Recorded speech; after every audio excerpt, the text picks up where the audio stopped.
분위기는 햇빛 쨍쨍입니다. 감사합니다. 우리 다 같이 일어나셔서 하나님 말씀 함께 보도록 하겠습니다. 사도행전 5장 1절에서 11절 말씀입니다.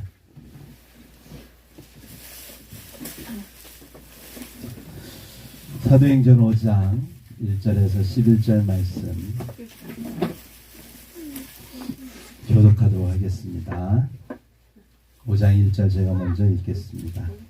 아나니아라 하는 사람이 그의 아내 삽비라와 더불어 소유를 팔아 그 값에서 얼마를 감춤해 그 아내도 알더라. 얼마만 가져다가 사도들의 발 앞에 두니 베드로가 이르되 아나니아여 어찌하여 사탄이 내 마음에 가득하여 내가 성령을 속이고 땅값 얼마를 감추었느냐. 땅이 그대로 있을 때에는 내 땅이 아니며 한 후에도 내 마음대로 할 수가 없더냐.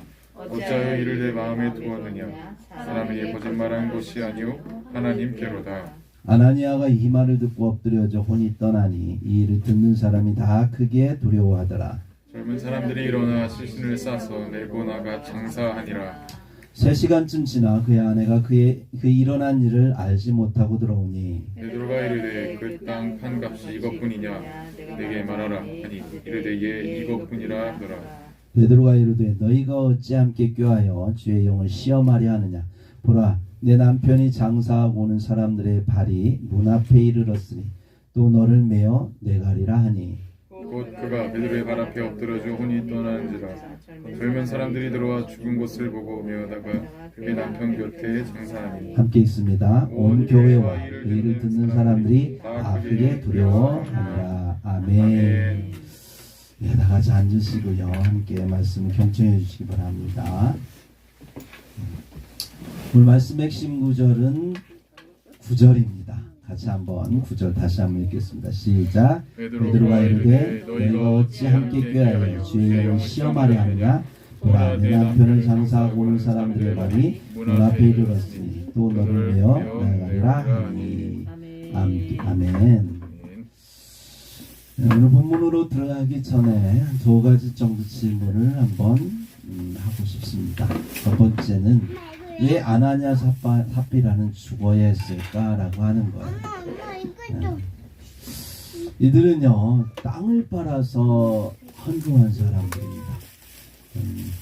집 팔고 땅 팔아서 헌금한다는 게 쉬운 일은 아니죠. 그런데 이분들은 땅을 팔았어요. 굉장히 큰 돈을 헌금했다라고 하는 것입니다. 물론 한꺼번에 내는 게 굉장히 부담스러웠나 봐요. 그래서 잠깐 얼마를 감추고 그리고 헌금을 했습니다. 그래도 남들이 엄두도 못 낼 만한 헌금을 했으리라고 생각을 합니다. 그 정도로 했으면 교회에 큰 도움이 될 수 있을 거라는 생각이 드는데 여러분 박수 받을 만한 일이 아닌가라고 생각을 해봅니다. 그렇죠? 많은 헌금을 했으니까요. 두 번째, 베드로가 말을 했죠. 왜 땅값을 감췄냐. 그래요. 땅값을 숨겼다고 칩시다. 그죠? 그렇지만 그것이 교회에 당장 손해가 될까요? 한번 생각해 보는 거죠. 이분들이 헌금을 훔친 게 아니에요. 헌금을 낸 사람들입니다. 이분들이 뭐 누구를 해하려고 한 것도 아닙니다. 그냥 헌금을 냈을 뿐입니다. 다만 한 가지 그냥 일부를 떼고 냈다는 거 하나밖에 없습니다. 그게 그렇게 죽을 만큼 큰 죄입니까? 라고 하는 거예요. 그냥 타일일 수도 있지 않을까요? 다음부터 그러지 마세요. 저는 지난번에 이만큼 하기로 했으면 하시지. 또 마음에 또 부담감이 있으셨나 보네요. 그래서 그냥 이해하고 넘어갈 수도 있고 약정했던 거에 대해서 이렇게 안 했으면 하나님께 할 때는 제대로 하십시오. 그리고 타일러서 보낼 만도 하지 않습니까? 그런데 그게 그렇게 큰일이라고 세상의 사람들 앞에서 그가 죽임을 당했어요. 부부가 그것도. 이 모습을 볼 때에 베드로의 처사가 너무 심하지 않았나 이런 생각을 하게 됩니다. 여러분 어떻게 생각하세요? 오늘 본문을 보면서 그런 생각 안 해보셨나요? 네. 이 일로 인해서 예상되는 문제들이 있습니다. 이 부부가 죽었어요. 이 부부의 가족들, 또는 자녀들이나 또는 친척들이 이 일을 알아보세요. 그럼 그 교회 어떻게 될까요? 공들 몰려와서 아주 그냥 난리 난동을 치겠죠. 네, 법적으로 대응을 안 해 어쩌네 하면서 굉장히 시끄러울 수 있는 사건입니다. 또 이 상황들을 성도들이 다 알게 되면 어떤 일이 벌어질까요? 여러분에게 제가 말씀드린 것처럼 그런 생각들 하는 사람들이 있고 또 아닌 사람들이 있을 거예요. 두 가지로 나눠지겠죠. 그러면 교회가 더 시끄러워지죠. 서로 싸우게 될 것이고 베드로 물러가라 뭐 아니다 하면서 굉장히 시끄러울 수 있는 사건입니다. 세 번째 또 문제가 있습니다. 이것을 주변에서 바라보고 있는 적대자들은 어떻게 생각할까요? 이때다 싶겠죠.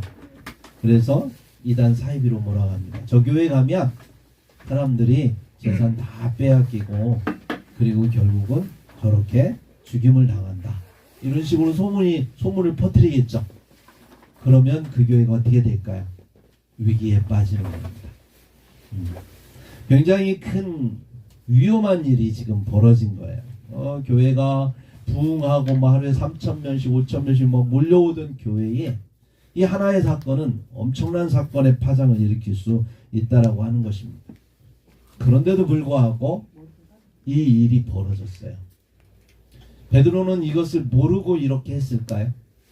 여러분 어떻게 생각하세요? 성경을 볼 때에는 그냥 그런가 보다 하고 넘어가시면 안 돼요. 한번 우리의 생각과 비교해보고 상황들을 살펴보고 이 상황을 이해를 해야 됩니다. 베드로가 죽이고 싶어서 죽인 건 아니에요. 베드로가 또 죽인 것도 아니고 사실은 성령께서 이 일을 행하신 거예요. 네. 3절에 보면 베드로가 이르되 아나니아야 어찌하여 사탄이 내 마음에 가득하여 내가 성령을 속이고 땅값 얼마를 감추었느냐 이렇게 얘기합니다. 그러니까 이 부부가 그 땅값을 감출 때에 누구에게 말을 했을까요? 안 했을 거예요. 둘이만 얘기했어.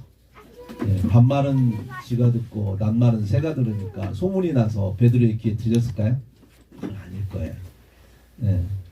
그런데 어떻게 알았는지 이 부분에 대해서 지적을 하고 있습니다. 만약에 이게 소문이 나서 베드로가 알게 됐다는 거 알았으면 이실직고 했겠죠. 그런데 아나니아 삽비라는 거짓말을 합니다. 그건 뭐냐면 베드로는 모를 거야. 한번 어떻게 짚어보는 말일 거야 생각했을 수도 있겠습니다.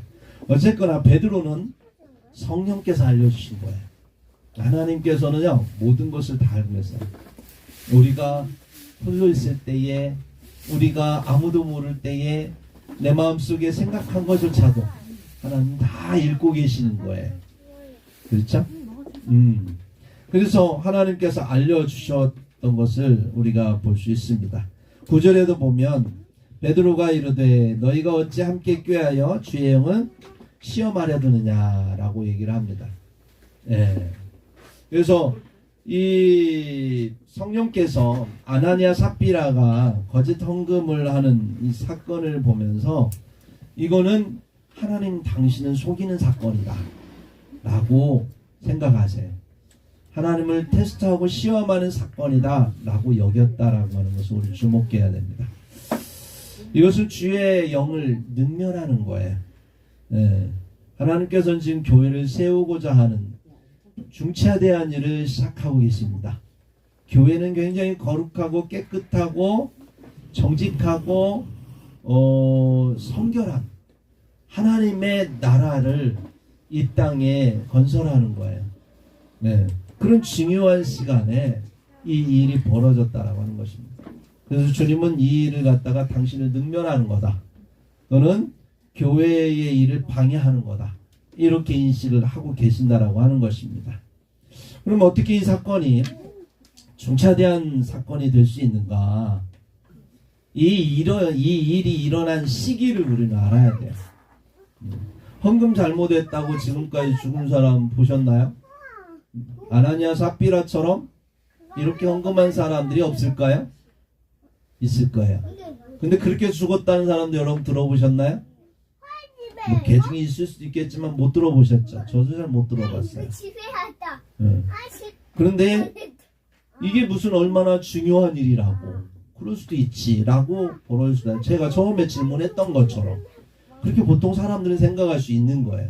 근데 하나님은 굉장히 중요하게 생각하셨다는 거죠. 왜냐하면 이 시기가 바로 교회가 태동하는 시기였기 때문에 그래요. 하나님 교회를 세우시는 데 있어서 토대를 잘 닦아야 되는 거예요. 하나님께서는 교회가 뭔지 모르는 사람들에게 지금 교회를 보여주시는 겁니다. 하나님 나라를 보여주시는 겁니다. 그래서 하나님의 영이 임하셨고 그 영이 임하셔서 성령에 순종해서 살아가는 사람들이 네 것 내 것 없이 서로 물건을 통용하고, 그리고 어떤 이는 정말로 가난한 자들을 위해서 자기의 집을 팔고 밭을 팔고 땅을 팔아서 교회에 많은 사람들을 돕고 하는, 정말로 이 세상에 이루어질 수 없는 하나님 나라가 교회를 지금 통해서 이루어지고 있는 거예요. 하나님 나라가 이런 곳이다라고 하는 것을 성령께서 하나님의 사람들을 통해서 보여주고 계시는 거예요. 이게 교회의 원형이고 예수께서 원하셨던 교회라고 하는 거예요. 그 교회를 지금 세우고 있는 거예요. 아무도 이런 교회를 경험해 보지 못했어요. 이제 막 경험하고 있고 사람들은 그 교회 가운데에서 하나님 나라를 지금 느끼고 있는데, 이 교회 안에서 이 일이 벌어졌다는 거예요. 하나님의 거룩하신 그 교회가 이 일로 인하여서 이 왜곡되고 변질될 수 있는 지금 그런 상황이 된 거예요. 여러분, 어떻게 토대를 닦느냐에 따라서 굉장히 그 다음에 또 어떻게 단추를 꿰느냐에 따라서 그 다음 단추가 깨지는 거죠. 와이셔츠를 입을 때 잘못한 단추를 처음에 깨면 이게 처음 마지막 가서 하나가 남잖아요. 잘못 깨면 그렇듯이 첫 단추 깨는 게 굉장히 중요합니다. 어떤 건물이든 토대를 어떻게 닦느냐 굉장히 중요해요. 반석 위에 짓느냐 모래 위에 짓느냐, 기울어진 땅에 짓느냐 평평한 땅에 짓느냐, 그 땅이 어디 곳은 바위고 어디는 모래인데 반절반절 해갖고 지으면 어떻게 되겠습니까? 나중에 기울어져서 집이 망가지는 거예요. 그 토대를 닦는 건 굉장히 중요한 사건입니다. 예. 정말 모두가 이런 게 교회구나, 정말 교회는 예수님께서 핏값으로 사신 교회는 이런 거구나 라고 사람들이 막 인식하고 있는데, 거기에 지금 초치고 있는 그 행동을 이 아나니아가 하는 것입니다. 그래서 주님께서는 이 거짓 헌금에 대해서 교회를 능멸하고 교회를 무너뜨리는 행위에 대해서 일벌백계를 해야 되는 거예요. 본을 보여야 되는 거죠. 그래서 정말 안타깝지만 웬만하면 긍휼하신 주님께서 용서하고 넘어갈 수 있는 일임에도 불구하고 이거에 대해서 분명히 주님은 따지시고 또 그거에 대해서 회개를 요청했지만 이 사람들은 회개하지 않았습니다. 그래서 주님께서는 그들을 죽음에 이르게 했다라고 하는 것이지요. 여러분, 교회가 세워질 때는 그런 일이 벌어질 수 있습니다. 그래서 우리는 조심해야 됩니다. 행복한 리본 교회를 지금 우리는 우리는 한 뭉치의 하나님의 사람들입니다. 여러분들이 어떻게 하느냐에 따라서 행복한 리본 교회의 미래는 결정되는 것입니다. 여러분들이 교회를 함부로 여기고 만홀히 여기고 그리고 대충 여기면 여러분에 의해서 그 다음에 전도되는 사람도 똑같이 대충 함부로 능멸하며 교회를 생각할 수 있다라고 하는 거예요.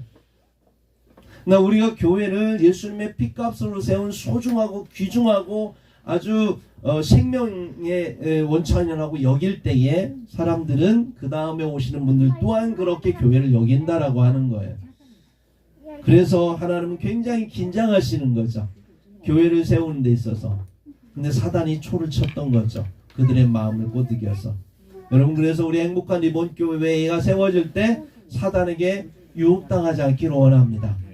그래서 하나님이 정말 이 행복한 리본 교회를 잘 세우려고 하는데 사단에게 유혹당해가지고 하나님이 일벌백계 하신다면 이건 상상할 수 없는 일이 우리 안에 벌어질 수도 있기 때문에 그렇습니다. 제가 위협하기 위한 게 아니라 하나님의 마음이 그렇다라고 하는 걸 여러분이 전달하는 겁니다. 교회를 세우는 데 있어서 4가지 표제가 있습니다. 교회란 뭐냐? 교회는 하나이며, 따라서 한번 해볼까요? 교회는 하나이며 거룩하고 사도적이며 보편적이다. 우리 신목사님 잘 아세요, 그죠? 늘 듣는 얘기, 세미나 가서 늘 듣는 얘기입니다. 교회는 하나이며 거룩하고 사도적이며 보편적이다. 네, 교회가 그런 것입니다. 아나니아 삽비라가 한 이 지금 거짓 헌금 사건은 이 사대표지를 부정하고 오염시키는 일을 했다라고 하는 것입니다. 뭐 그렇게 대단한 일이었나요? 예, 대단한 일이었어요. 예, 그 당시 성도들이 이제 교회에 대해서 인식하기 시작한 것은 교회가 하나구나. 사람들이 한 마음 한 뜻이 되어서 성령 안에서 한 마음 한 뜻이 되어서 나누고 섬기는 일이 막 벌어졌어요. 이게 교회라는 것을 사도들이 가르쳐주고 있고 그 가르침에 따라서 성령께 순종함으로 교회들이 이루어지고 있었던 거예요. 네. 로마서 12장 5절에 보니까 이와 같이 우리 많은 사람이 그리스도 안에서 한 몸이 되어 서로 지체가 되었느니라. 그리스도 안에서 우리가 한 몸이다. 여러분 한 몸은요 재정이 합쳐지는 거예요. 물질이 합쳐져야 한 몸인 거예요. 여러분 요즘에 젊은 사람들이 뭐 신부부 세계 뭐 젊은이들 그런다잖아요. 서로 간에 부부가 재정을 따로따로 주머니 차고 그리고는 또 이렇게 공동으로 사용하는 비용은 공동으로 얼마씩 한 달에 내기로 하고 나머지는 내가 얼마를 벌든 뭐하든 상관하지 말기. 굉장히 합리적으로 얘기하죠. 이게 아무 문제가 없을 때는 가정이 괜찮아요. 서로 행복해요. 뭐 문제가 발생하면 이제 문제가 되는 거예요. 네, 사랑과 전쟁에서 그런 얘기 있더라고요. 네, 그렇게 부부가 하다가 아내가 어머니가 아프게 된 거예요. 병원비가 모자라게 된 거예요. 그래서 공금을 좀 더 썼어요. 그리고 모자라다고 남편한테 얘기했죠. 왜 모자라냐? 그랬더니 엄마 병원비를 썼다고 하니까 남편이 왜 그걸 공금해서 쓰느냐 뭐 이러면서 이제 싸움이 붙은 거예요. 그래서 나중에 무슨 우리 엄마가 그랬는데 그걸 가지고 너무 야박하게 한다 싶었는데 나중에 그것이 빌미가 돼가지고 이혼하게 되는 사건까지 벌어졌어요. 너무 처음 편하지만 그러나 어떤 문제가 발생하면 서로 재정을 합치지 않았기 때문에 갈라서는데도 굉장히 쉽게 갈라설 수 있는 위험성이 있는 거죠. 여러분 교회에 있잖아요. 여러분 교회에 우리 함께 하지만 어떤 사람이 교회에 문제가 생기면 가장 먼저 떠날 사람인 줄 아세요? 네, 교회에 헌신하지 않은 사람들이에요. 교회에 대해서 비판만 하지 교회에 대해서 헌신하지 않은 사람들은 문제가 생기면 제일 먼저 떠나요. 왜냐하면 미련이 없습니다. 그런데 교회를 세우는데 벽돌 한 잔이라도 내가 정말 헌신해서 세운 사람들 절대 못 떠나요. 내가 이 교회를 세우는데 얼마나 인내하고 얼마나 헌신하고 수고했는데 내가 정말 저 사람들과 함께 눈물을 흘리면서 이 교회를 세우기 위해서 얼마나 애썼는데 그 생각을 하면 쉽게 마음이 떠날 수 없어요. 동고동락하면서 그 고통을 경험하면서 함께 눈물을 흘리고 서로 위로하고 서로 사랑을 나눴던 그 추억이 있는 사람들은 절대 교회를 떠날 수가 없어요. 아무리 문제가 생겨도. 그래서 여러분 교회 안에서 이 하나 된다는 건 굉장히 중요합니다. 근데 이 하나됨에 대해서 이 사건은 굉장히 중요하게 문제가 되는 사건이었습니다. 아나니아 삽비라는 이 상황 속에서 다른 마음을 품었던 사람, 다른 뜻을 품었던 사람이라고 하는 거예요. 네. 교회를 갈라치게 하려고 했던 사람들이라고 하는 거예요. 바나바가 밭을 빨아서 사도들에게 바쳤습니다. 사람들이 다 알아요. 그래서 사람들이 그것 때문에 그 위기 상황에서 위로받았어요. 그래서 그의 이름이 위로의 아들이다 해서 바나바라고 이름을 져줬죠. 그랬더니 많은 사람들이 그를 칭송하고 세워주고 인기가 막 올라가는 거예요. 명예가 있어 보이는 거예요. 너무 좋아 보이는 거예요. 이것을 옆에서 보고 있던 아나니아 삽비라 자기도 그렇게 하고 싶었던 거죠. 마음속에 참 바치기는 아깝지만 그러나 뭔가 교회에서 자기도 인기 얻고 싶고 명예를 얻고 싶고 칭찬받고 싶고 인정받고 싶은 거예요. 그래가지고 마음이 딱 동해서 그래 이만큼 하면 되겠지 하고 바나바보다 더 하든지 아니면 바나바만큼 하든지. 근데 바나바의 팬들을 내 팬을 만들려면 더 해야 되겠죠. 그래서 처음에 마음을 먹고서는 땅을 팔았어요. 팔았는데 생각보다 돈이 많이 들어왔어요. 마음이 바뀌죠. 돈을 보니까. 그래서 이 돈을 한꺼번에 드리기가 좀 그랬나 봐요. 부담스럽고 할 일이 갑자기 막 생각이 나면서 여기에 이 돈을 쓰면 좋겠다는 생각을 했나 봐요. 그래서 부부가 상의해가지고 얼마를 숨겼어요. 그리고 하나님 앞에 드렸다라고 하는 것입니다. 여러분, 이 불의한 헌금, 불순한 의도를 가지고 드린 이 불의한 헌금이 그냥 만약에 받아졌다면 어떤 일이 벌어질까 한번 생각해 보세요.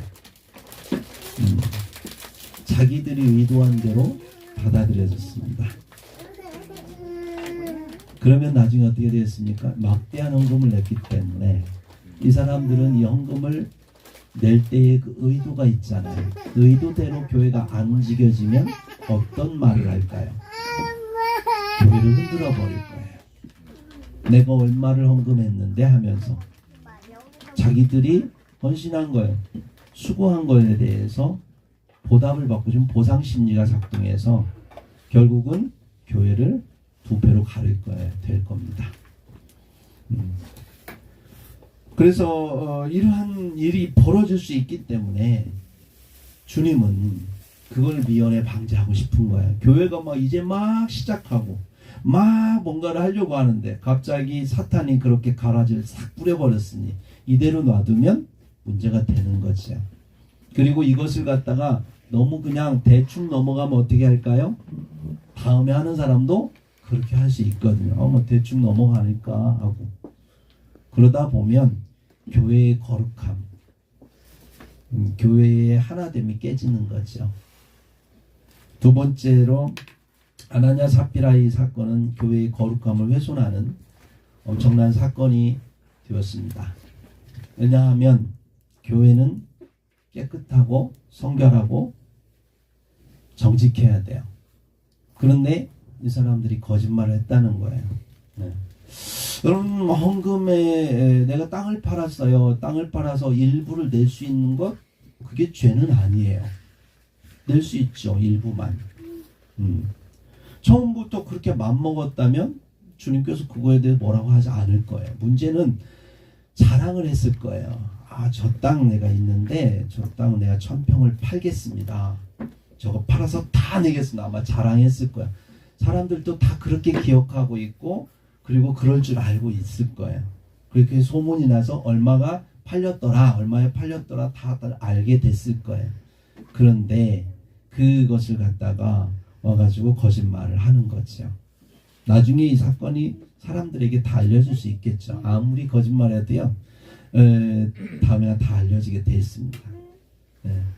그렇게 되면 나중에 이로 인해서 교회가 대충 그냥 거짓말해도 넘어갈 수 있겠구나.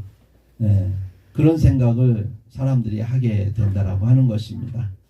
정결한 신부로서 세워져야 될 교회가 거짓에 놀아나게 되면 사람들은 교회를 어떻게 생각하냐면 굉장히 쉽게 생각할 수 있다라고 하는 거예요. 세상과 별반 다르지 않다라고 생각할 수 있습니다. 그러면 교회는 교회가 될 수 없습니다. 여러분, 드라마 가운데 소년법정이라는 드라마가 하나 있더라고요. 다 보지는 않았는데 이제 이렇게 대충 이렇게 요약해갖고 보여주는 그 드라마에서 한번 봤어요.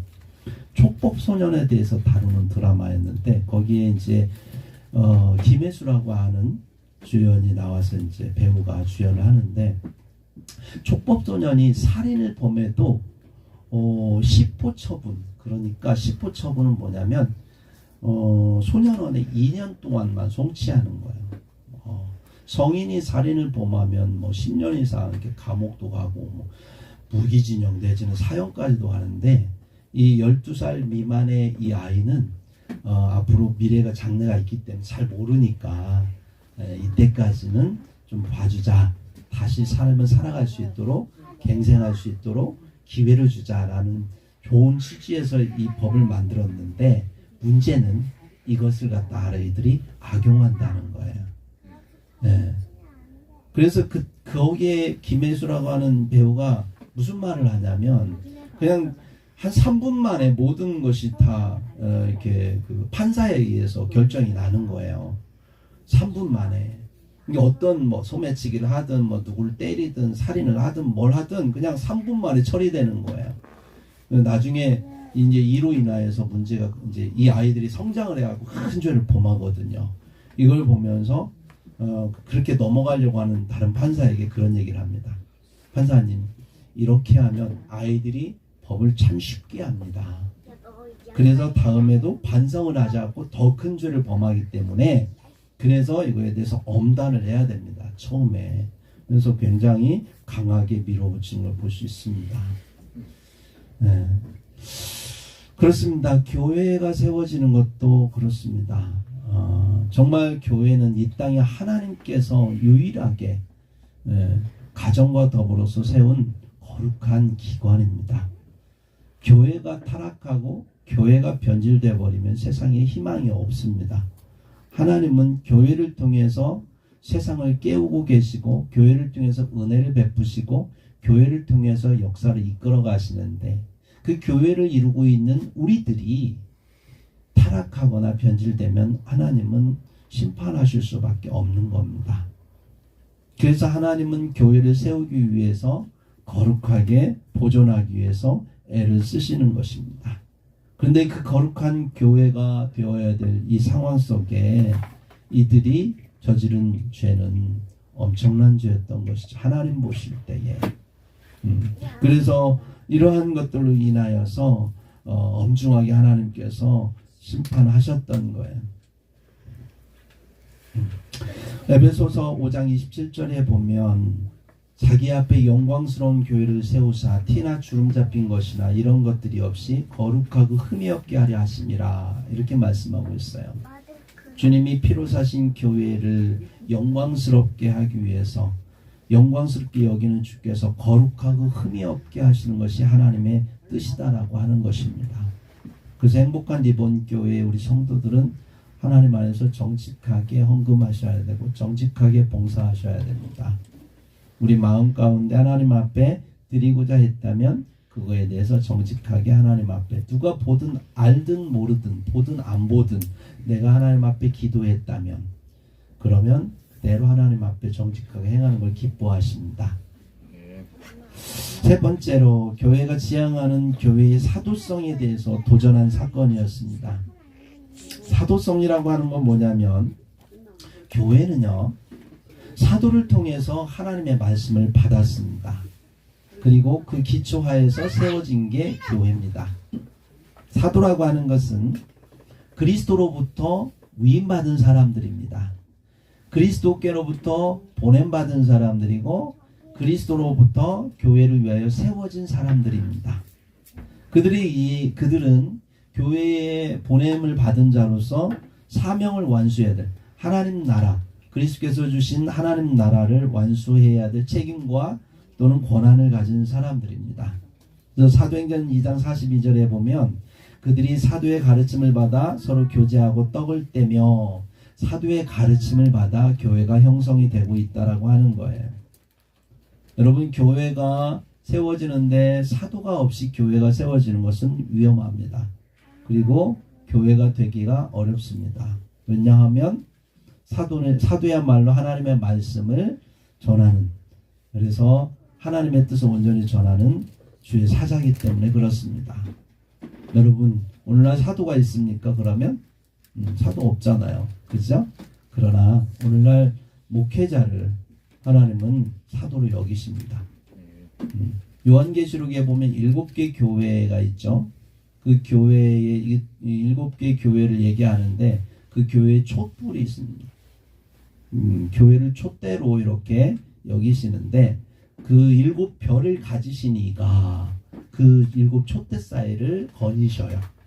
이런 내용이 나오는데 거기에서 말하는 7별은 그 7 촛대 교회의 사자들을 말하는 거예요. 교회에 보냄을 받은 하나님의 사람을 말하는 겁니다. 교회를 책임지기 위해서. 그러면 오늘날 교회를 책임지는 교회의 사자는 누굴까요? 목회자라고 하는 거예요. 여러분이 인정하든 안 하든 하나님은 그들의 인생을 받으셨어요. 여러분들은 성도들은 세상에서 6일 동안 살아가고 나름대로 자기 계획 세우며 살아갈 수 있겠지만 교역자는 죄송하지만 인생을 여기다 다 바친 분들이에요. 하나님이 받으셨어요. 만약에 교역자가 하나님 받으신 그 하나님께 드린 삶을 내 마음대로 사용하면 하나님이 심판하세요. 그래서 그러한 부분에 대해 여러분들이 사도성을 인정하고 목회자의 그 권위에 인정하고 순종하는 것은 하나님의 뜻입니다. 목회자가 잘나서 목회자가 뛰어나서 그래서 여러분들이 순종해야 되는 게 아닙니다. 목회자를 세우신 그 하나님 그 권위 아래 우리는 순종해야 되는 것입니다. 그래야 교회가 하나가 되는 거예요. 그래서 지금 이 당시에 초창기에 베드로 사도가 이 교회에 하나님께서 보내신 그러한 사자로서 그는 치리를 하고 있는 거예요. 여러분, 치리한다는 게 굉장히 어렵습니다. 누군가를 책망하는 게 쉬운 얘기는 아니죠. 더군다나 성인들이잖아요. 알만한 사람들. 아나니아 삽비라 사회적으로도 지위가 있는 사람들이었을 것 같아요. 이 사람들이 어떤 일을 했는지 어떻게 했는지 나는 모르지만 성령께서 시키니까 하신 거예요. 할 수밖에 없었어요. 했더니 그러면 하나님께서 그렇게 말하면 회개할 기회를 좀 더 주시고 그리고 그가 정말 울면서 회개하면서 잘못했다고 하면서 나머지 훔친 돈을 하나님 앞에 드리고 문제가 해결되면 얼마나 좋았을까요? 아마 베드로의 마음은 그랬을 것 같아요. 제 마음도 그러니까요. 그런데 그렇게 했는데 덜컥 했는데 내 앞에서 갑자기 심장마비 걸려갖고 죽어봐요. 베드로의 마음이 어떨까? 굉장히 당황스러울 것 같아요. 저 같으면 굉장히 당황스럽고 내가 지금 죽이려고 한 얘기는 아닌데 거짓을 좀 드러내서 교회를 바로 세우고 싶은데 그래서 잘못했으면 바로 그냥 잘못했습니다 하면 되는데 왜 저걸 버텨가지고 왜 거짓말을 자꾸 해가지고 결국은 하나님이 노하셔서 그를 심판하는 상황까지 이르면 그 상황을 보면서 아까 제가 말씀드린 것처럼 굉장히 많은 문제들이 생길 수 있는 지금 상황이 생각이 굉장히 복잡할 수 있거든요. 그런데 하나님께서 그 일을 행하신 거예요. 참 두렵고 떨리는 거죠. 치리는 이렇게 무서운 거예요. 근데 오늘날 치리를 왜 교회가 하지 못할까요?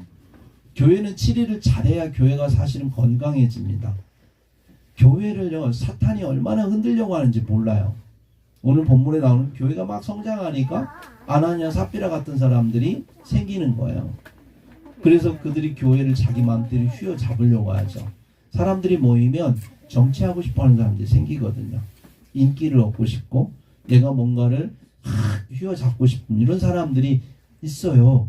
그들이 와서 교회를 흔들어 버리거든요. 뭘로? 돈으로. 돈의 위력이 굉장히 큽니다, 여러분. 안 받았을 때는 뭐 상관없는데 받으면 마음이 변하는 게 돈이고 물질이더라고요. 그래서 여러분 이러한 그 치리를 행하는 데 있어서 교회가 요즘은 주저주저하고 못하는 이유가 두 가지가 있습니다. 하나는 뭐냐? 교회가 거룩함을 상실했기 때문에 그렇습니다. 지도자들이 거룩하게 살지 못하기 때문에 리더들이 그러지 못하니까 그렇게 할 수 있는 힘이 없는 거예요. 여러분 대통령 이번에 선거하면서 얼마나 치열하게 싸웠습니까? 그 대통령을 뽑는데 사람들이 어디에 기준을 뒀나요? 가장 큰 거는 도덕성이거든요. 얼마나 인간적으로 이 사람이 깨끗하느냐. 아무리 능력이 있어도 이재명 씨를 굉장히 능력 있게 보잖아요. 그런데도 왜 그를 선택하지 않습니까? 여러분 도덕적인 부분에 대해서 사람들이 요구하는 만큼 다다르지 않았기 때문에 그렇습니다.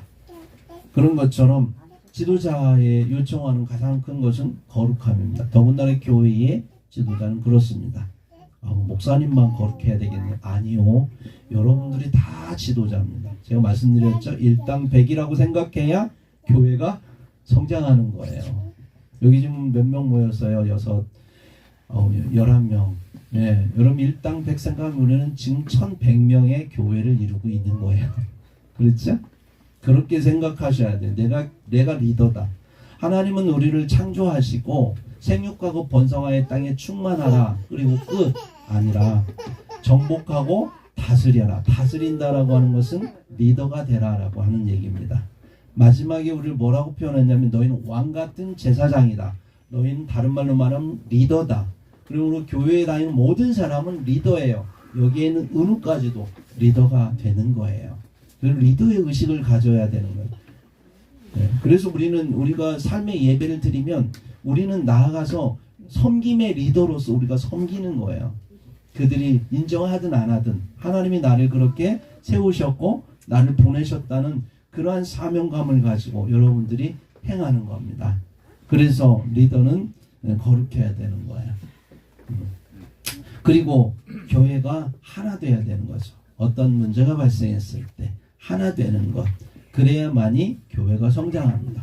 여러분 지금 위험한 일이 벌어진 거예요. 엄청난 일이 벌어진 거예요. 별것 아닌 것 같은데 2사람이나 죽어나갔어요. 별것 아닌 것 같은데 세상 사람들이 볼 때 뭐가 대수라고. 근데 교회는 그걸 엄청 크게 본 거예요. 거짓말한 게 그게 얼마나 큰 죄인지 세상에 2명씩이나 심장마비로 그냥 가신 거예요. 이 일로 벌어질 이 후폭풍을 보면 굉장히 두려운 일이 벌어지는 거죠. 그런데 교회가 그것 때문에 제가 우려했던 처음에 말했죠. 막 가족들이 와서 뒤엎는다거나 또는 교회가 갈라져갖고 싸워갖고 서로 분리된다거나 이런 일이 그리고 외부에도 교회를 공격한다거나 이런 일이 없었어요. 성경을 자세히 보면 오히려 사람들이 하나님을 두려워하는 거예요. 하나님을 두려워함으로 그 교회를 함부로 할 수 없는 거예요. 가족들도 알거든요. 그렇다고 베드로가 죽인 건 아니잖아요. 베드로가 무슨 능력이 있다고. 그냥 말씀을 전했는데 그 앞에서 죽은 거예요. 하나님이 하셨다라고 인정할 수밖에 없는 사건이었고 사람들도 증인이 많았어요. 젊은 사람들, 나이 든 사람들 다 봤어요. 지금 베드로가 칼 들고 너 그랬으니까 이러지 않았어요. 그냥 그 자리에서 몇 마디 물어봤는데 거짓말했다고 가는 걸 봤거든요. 하나님 살아계신 게 느껴진 거예요. 그래서 외부에서 그 사실을 알고 나서 뭔가를 하려고 해도 하나같이 이 사람들 하나님 살아계시다. 그러면 큰일 난다. 교회에 대해서 그렇게 왜곡하지 마라. 이건 하나님이 하신 일이다. 우리 하나님 앞에 정직하자. 우리 하나가 되자. 그러면서 모두가 하나가 됐기 때문에 이 엄청난 일이 그냥 넘어갈 수 있었던 거예요. 여러분 세상에서 TV에 나오는 말을 다 믿지 마세요. TV는 프레임을 짜잖아요. 여러분 이 많은 TV 안에 창을 통해서 세상을 다 읽을 수 있을 것 같아요? 못 읽습니다. 프레임을 짜는 순간 나머지는 배제되게 돼 있는 거예요. 그래서 이 상황을 알지 못하면 이게 전부라고 생각하는 사람은 왜곡하고 오해하기 쉬워요. 이 상황을 정확하게 이해하려면 그 여타의 상황도 이해를 해야 되는 거예요. 근데 지금 교회 안에서 어떤 일이 벌어졌는데 그걸 알지 못한 사람들이 말을 전해 듣고 그 전해 들은 말로 또 전하고 해가지고 또 전해진 것들 교회에 대해서 왜곡된 시각으로 바라보는 사람들이 어떻게든지 교회를 무너뜨리려고 하는 사람들이 어떤 교회 일이 생기면 그것을 프레임을 짜가지고 교회에 대해서 공격하려고 얼마든지 할 수 있거든요. 이거에 대해서 세상은 뭐라고 얘기해? 도덕과 윤리와 상식으로 공격합니다. 그럴 때 사람들은 말하죠. 그게 옳아 보이고요. 근데 성도들은 생각해야 돼요. 우리의 선악의 가치의 기준은 뭘까요? 도덕일까요? 윤리일까요? 상식일까요? 기준은요. 선악을 알게 하는 나무의 실과를 만드신 그 하나님. 먹지 말라 하신 그 하나님. 왜 그게 선악과냐면 선악을 알게 하는 가치관의 기준이 하나님께 있다라는 걸 가르쳐주기 위한 거예요. 그래서 이 성경 말씀이 우리의 가치 기준이 돼야 되는 거고 하나님께 선이냐 악이냐에 따라서 그게 가치 기준이 돼야 되는 거지 상식이 가치 기준이 되면 안 되는 거예요. 우리는 상식을 뛰어넘어야 되는 거지요. 때로는 상식이 성경 말씀과 함께 갈 때도 있지만 때로는 상식이 성경 말씀을 뒤엎을 때도 있어요.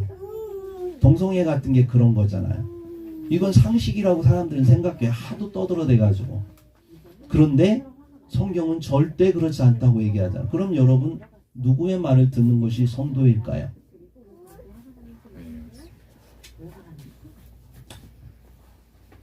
상식적으로 생각한다면 뭐 내가 바치기로 한 헌금에서 조금 떼서 내가 쓰기로 하고 드리는 것, 그게 그리 뭐 나쁜 거 아니거든요. 상식적으로 생각하면 그럴 수도 있지. 사람들은 다 그렇게 생각할 수 있는 거예요. 그러나 하나님은 그게 아니라고 말씀하는 거지요. 여러분, 우리가 그래서 교회에서 참 치리하기가 힘든 이유가 거룩함을 잃어버렸고 하나됨을 잃어버려서 괜히 치리했다가 교회가 갈라질까봐 그래서 못하는 거예요, 여러분. 그러나 가르치기를 잘할 때 교회는 오히려 건강해질 수 있다는 것을 여러분 아셔야 됩니다. 그래서 여러분 지금 이 코로나로 인해서 우리가 3년 동안 많은 교회가 어려움을 당하게 되는데, 이 상황 속에서 자이든 타이든 많은 사람들이 교회를 떠났습니다. 그러나 이 가운데는 하나님의 역사가 분명히 있다라고 저는 믿습니다. 이런 상황 속에도 교회를 지킬 수 있다라고 하는 것은 믿음이 있다라고 하는 것을 증명하는 겁니다. 여러분, 고난이 오히려 여러분의 신앙을 깨끗하고 또 존귀하게 만들어갈 줄 믿습니다. 마지막으로 아나니아 삽비라의 거짓 헌금 사건은 교회의 보편성의 기준이 되었다라고 하는 것입니다. 보편성이라고 하는 것은 하나님의 심판과 구원은 모든 시대에 모든 곳에 모든 사람에게 적용된다라고 하는 거예요. 네. 그래서 이 아나니아 삽비라의 거짓 헌금 사건을 바라보면서 이게 사람들의 생각에는 너무 심한 처사였다라고 말할 수도 있겠지만, 하나님의 입장에서 우리가 생각해 보면 모든 것은 하나님의 소유잖아요.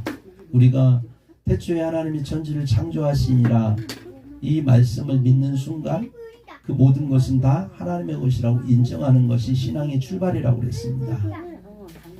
하나님의 것입니다. 우리는 관리자하고 청직입니다.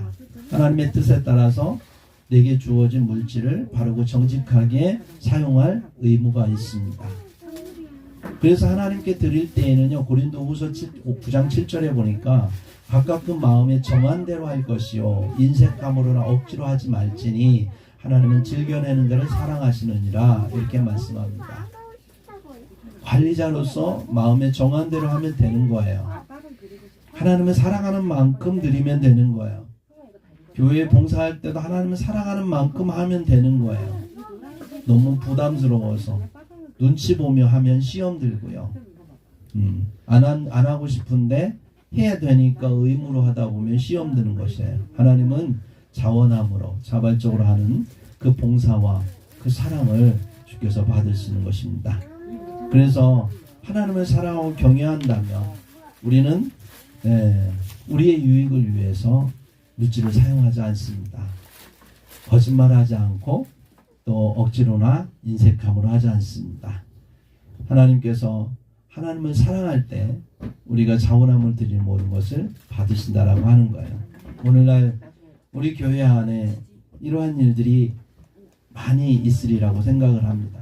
그럼에도 불구하고 하나님은 심판하지 않으세요. 아나니아 삽비라처럼 바로 심판하지 않으세요. 그것은 본보기였거든요. 그게 엄청난 죄라는 거예요. 죽음에 이를 수 있을 만큼의 엄청난 죄라는 걸 성도들이 깨달아 하고 이 사건을 여기에 기록해 놓은 것입니다. 이 사건이 기록 안 돼도 되잖아요. 개인의 사건으로 그냥 끝날 수 있는 거잖아요. 근데 왜 기록해 놓고 우리에게 읽게 하실까요? 우리는 이 상황을 보면서 너무했다 생각하지 말고, 하나님은 죄에 대해서, 하나님을 만으로 여기는 거에 대해서, 교회를 함부로 여기는 거에 대해서 하나님이 이렇게 싫어하시는구나, 이렇게 심판할 만큼 엄청난 죄일 수 있겠구나 라고 하는 걸 깨닫고 우리가 하나님 앞에서 회개하라는 거예요. 그리고 하나님 앞에 그렇게 그 은혜 아래서 깨끗하고 거룩하게 하나가 되어서 사도들의 가르침을 따라 이러한 것을 인정하고 이게 모든 시대의 모든 교회 모든 사람들에게 해당되는 보편적 사건이라는 것을 우리가 깨달으라고 주님께서 우리에게 주셨다라고 하는 것입니다. 교회는요 하나님이 다스리는 나라예요. 하나님 나라입니다. 그래서 하나님 나라는 하나여야 되고 하나님 나라는 거룩해야 되고 하나님 나라는 사도적이어야 되고 보편적이어야 된다라고 하는 겁니다.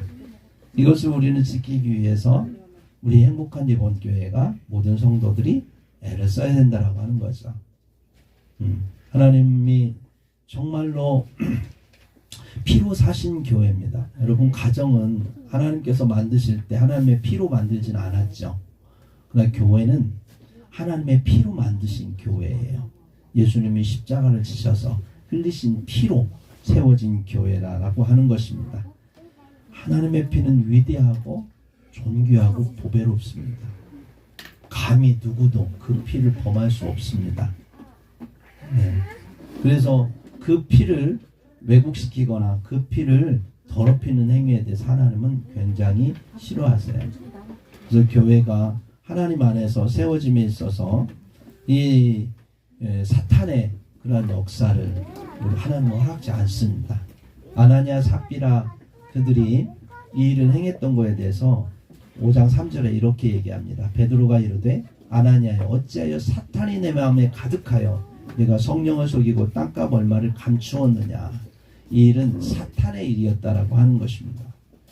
교회를 세우는 걸 가장 방해하는 자가 사탄인데 그 사탄에 대해서 하나님이 경고하시는 거예요. 이것이 얼마나 중요한 일인데 함부로 하나님의 교회를 여긴다라고 하는 것. 그리고 그 교회를 파괴시키기 위해서 사탄은 죄를 뿌리는 거죠. 우리가 생각할 때 거짓말은 살인죄보다 약한 겁니다. 살인죄는 우리가 살인을 범하면 감옥에 쳐넣어야 돼. 심하면 같이 저기를 해야죠. 그럴 정도로 생각하지만 거짓말했다고 하면 우리는 어떻게 생각해요? 대충 타일러도 생각해요. 된다고 생각해요. 그러나 하나님은 거기서부터 죄는 시작된다라고 하는 거예요. 제가 부모가 되니까 알겠더라고요. 자식일 때는 대충 엄마 오늘 참고서 사야 되는데 돈 10,000원만 주세요. 속으로는 아싸 10,000원 주면 7,000원이니까 3,000원 남기. 옛날에 그랬어요. 3,000원 내 거다 그러면서 10,000원 주면 엄마가 3,000원 이렇게 10,000원 주죠. 나중에 이제 어떻게 돼요? 뽀록 나잖아요.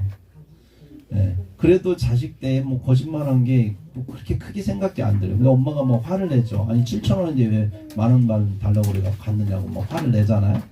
뭐 그거 가지고 그러냐고 하면서 마음속에 뭐야 되게 쪼잔하다 막 이렇게 생각하죠. 근데 부모가 돼 보니까 이 거짓말하는 게 굉장히 싫더라고요. 큰 잘못 실수를 범하는 건 하다가 내가 능력이 안 돼서 실수할 수 있는 건 인정할 수 있겠어요. 왜냐하면 어리니까 그럴 수 있는 거예요. 근데 거짓말하는 거는 얘는 거짓말이 나중에 계속되다 보면 어떻게 될까? 이것을 바로 안 고쳐주면 이게 엄청난 자기를 부정하게 돼요. 거짓말로 자기를 부정하게 되고 사람을 부정하게 되고 이 거짓말 때문에 관계가 깨지고 인생이 망가지는 거예요. 아무것도 아닌데 그 작은 거짓말이 그냥 놔뒀더니 또 다른 거짓말을 낳다 보면 나중에 그 거짓말로 자기가 되는 거예요. 사기꾼들이 자기가 위대한 사람인 것처럼 사람들한테 속이고 다니다 보면 자기가 위대한 줄 알게 자기 스스로 속는 것처럼. 그래서 거짓말이라는 건 자기를 파괴하는 거고 다른 사람들 파괴합니다. 그래서 부모는 어때요? 자식들이 거짓말하면 굉장히 화를 내죠. 왜냐하면 그것이 인생을 파괴할 수 있으니까요. 하나님도 마찬가지입니다. 우리의 부모 되신 하나님 아버지 그분은 거짓말하는 걸 굉장히 싫어하십니다. 우리가 넘어지고 쓰러지는 것 하나님은 인정하세요. 그래서 여러분 죄지고 쓰러져서 주님 앞에 나와서 죄송합니다 회개하는 것 얼마든지 하나님 받으셔요. 그런데 그 앞에 나와서 나 안 했는데요, 난 그럴 수밖에 없었는데요, 아닌데요 하면서 거짓말하면 하나님은 그것을 진실을 말할 때까지 계속 하나님은 추궁하신다는 거예요. 징계하신다는 거예요. 왜? 사랑하기 때문에 바로 잡아야 되니까. 그래서 우리 행복한 리본 교회 이 사탄의 그러한 속삭임에 넘어가지 말고 음부의 권세가 이기지 못하도록 하기 위해서 하나님은 그 일을 행하셨음을 기억하면서 우리 행복한 리본 교회 주님 안에서 하나됨을 지킵시다. 거룩함을 지킵시다. 사도성 목회자의 그러한 교육자의 가르침에 대해서 여러분들이 받으시고 또 리더가 되는 그런 믿음의 사람이 되기를 바라고요.